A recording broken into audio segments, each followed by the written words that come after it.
इतिहास की अब तक की सबसे बड़ी स्पेस डिस्कवरी हुई है। अब तक का सबसे बड़ा एस्ट्रोनॉमिकल शो देखने के लिए धरती की पूरी आबादी आकाश की ओर देख रही है। क्या यह असली है? इसका क्या मतलब है? साइंटिस्ट लाखों प्रकाश वर्ष दूर गैलेक्सी, प्लैनेट और ब्लैक होल को स्टडी कर रहे हैं, लेकिन इस समय हमारी आंखों के ठीक ऊपर कुछ शानदार छिपा हुआ है, चांद पर। कुछ साल पहले इंसान ने फिर से चंद्रमा पर जाना शुरू किया और आखिरकार वहां एक परमानेंट बेस बना लिया। लूनर लैंडस्केप की खुदाई करते समय एक लकी ड्रिल मेटल की प्लेट की तरह किसी सख्त चीज से टकराई। ये पता चला है कि मेटल में पॉलीकार्बोनेट, एल्यूमिनियम, सोना और चांदी है। ये बहुत कुछ वैसा ही है जैसे इंसानों के पास पहले से ही धरती पर है। ये मूल रूप से वही है जिससे सीडी बनती है। लोग खुदाई को लेकर क्रेजी होने लगते हैं। कौन जाने नीचे से और क्या निकलेगा। चांद हमारा सबसे बड़ा रिसोर्स निकला। कुछ महीनों बाद लूनर कंस्ट्रक्शन इक्विपमेंट ने चमकदार सरफेस की कई 100 फीट खुदाई की है।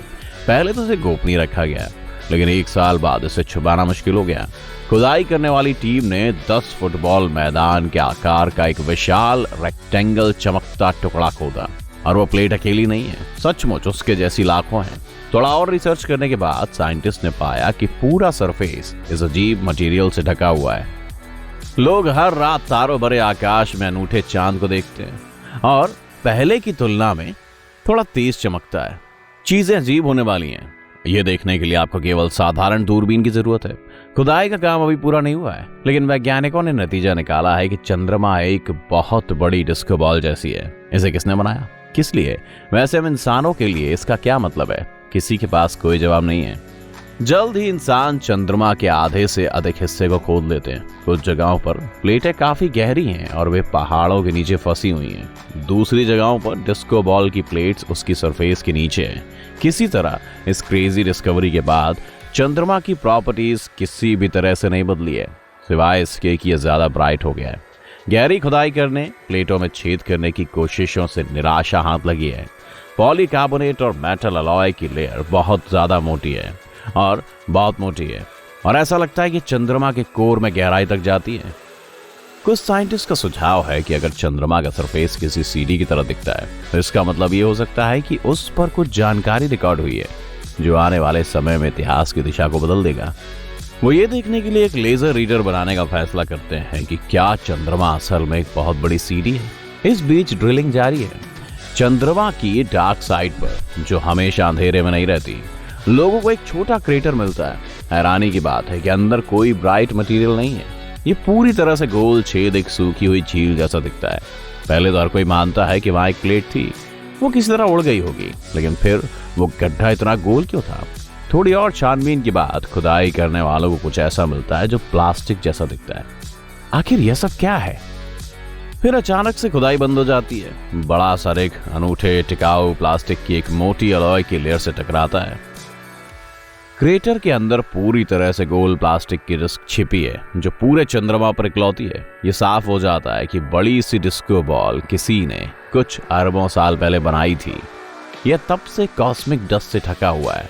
आईटी स्पेशलिस्ट सैटेलाइट की मदद से पूरे लूनर सरफेस को स्कैन करते हैं।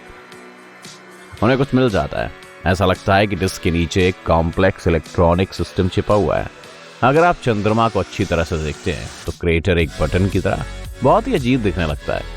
चांद पर प्ले का बटन दबाते समय ये समझने के लिए कि वहां नीचे क्या है, साइंटिस्ट प्लास्टिक की लेयर से बार बार गुजरने की कोशिश करते हैं। जब वे ऐसा कर रहे होते हैं, एक दुर्घटना होती है। एक ऑटोमेटिक ड्रिल बहुत ज्यादा दबाव में फट जाती है। धमाका इतना तेज है कि यह बटन को एक्टिवेट कर देता है। सारे इंसान डर जाते हैं। सन्नाटा है, हर तरफ सन्नाटा।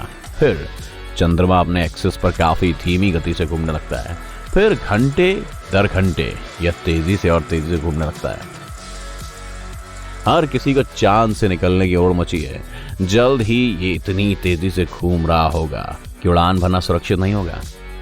चंद्रमा पर क्या हो रहा है ये देखने के लिए प्लैनेट के बहुत सारे लोग आधे रास्ते तक उड़ान भरते हैं, जहां तक अभी रात है। हर TV channel, website, blog, vlog, live stream, हर कोई वही इमेज ब्रॉडकास्ट कर रहा है। आकाश में ग्रेट डिस्को बॉल की। चंद्रमा इतनी तेजी से घूमने लगता है कि उसके सरफेस पर मौजूद सभी ढीली चट्टान और रेत अलग अलग डायरेक्शन में बिखर जाती हैं। चांद के कुछ टुकड़े धरती पर गिरते हैं और एक अनोखी मिट्योर शावर बनाते हैं। चंद्रमा तेजी से घूम रहा है। अब ये असली डिस्को बॉल जैसा दिखता है। रात का आसमान सफेद रंग की चमकदार किरणों से जगमगाता है। यह अनूठा है। लोग आनंदित हैं, चकित हैं, प्रसन्न हैं, लेकिन कुछ पल बाद सभी लोग भय के माहौल में डूब जाते हैं।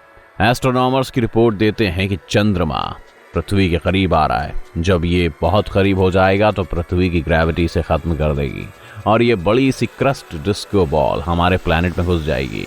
हर घंटे रात के आकाश में चंद्रमा बड़ा होता जा रहा है। पूरी दुनिया में बाढ़ आने लगी है। लोग अपने अंडरग्राउंड बंकरों को साफ करके उनके अंदर जा रहे हैं। चंद्रमा को रॉकेट और उसकी जैसी कुछ चीज से विस्फोट करने का समय नहीं है। लगता है अंत समय आ गया है। चंद्रमा पृथ्वी के एटमॉस्फेयर के करीब और करीब आता है, फिर रुक जाता है और कुछ नहीं होता। यकीन नहीं होता, डिस्को बॉल हमारे प्लैनेट की ग्रेविटी से प्रभावित नहीं हो रही। चांद के अंदर मौजूद किसी तरह की प्राचीन तकनीक ने हमें डिजास्टर से बचा लिया। तभी रात के आसमान से एक कान फोड़ने वाली आवाज निकलती है। ये डिस्को बॉल से आ रही है। साउंड वेव आसमान के सभी बादलों को खत्म कर देती है। ये बेहद तेज है और पहरा कर देने वाला बेस जो जमीन को हिला देता है। ये डराने वाला है, डरावना है। लेकिन फिर साउंड की वॉल से एक रिदम निकलने लगती है। असंभव, संगीत सीधे चांद से आ रहा है। फिर कुछ प्लेटें कलर बदलने लगती हैं। वो purple, pink, blue, green colour में बदल जाती हैं। ये काफी वाइल्ड दिखता है। अलग अलग रंग की रेज धरती की सतह पर डांस करती है। ये सभी को एक मस्त एनर्जी बूस्ट देती है। हर कोई बाहर रहना चाहता है, दोस्तों, पड़ोसियों, किसी के साथ भी। एक पल आप हरे रंग की चमक के नीचे खड़े होते हैं और एक सेकंड बाद आपके आसपास की हर चीज गुलाबी रंग से जगमगा उठती है। अनूठा लाइट शो डांस करने की काफी तेज इच्छा पैदा करता है। दुनिया भर के डीजे एक नया साउंड रिकॉर्ड करने के लिए टीम बनाते हैं जो चंद्रमा के म्यूजिक के साथ मिक्स हो सके। वे इसे MLB यानी मून लाइट बीट कहते हैं। पूरी दुनिया के लोग सड़कों पर उतरते हैं और अब तक की सबसे बड़ी पार्टी की शुरुआत करते हैं। साइंटिस्ट अब सोचते हैं कि अरबों साल पहले हमारे प्लैनेट पर माउंट एवरेस्ट के साइज से भी बड़े बुद्धिमान इंसान रहते थे। वे एक पार्टी चाहते थे और एक बड़ी सी डिस्को बॉल बनाना चाहते थे। फिर ये क्रिएचर्स दूसरे प्लैनेट पर चले गए। पृथ्वी एक तरह से भीड़ भाड़ वाली हो रही थी और डिस्को बॉल को बस भुला दिया गया। लाखों वर्ष में धूल और चट्टान ने इसे नजरों से छिपा दिया। कई महीनों तक चांद घूमता रहता है और डीजे संगीत बजाते रहते हैं।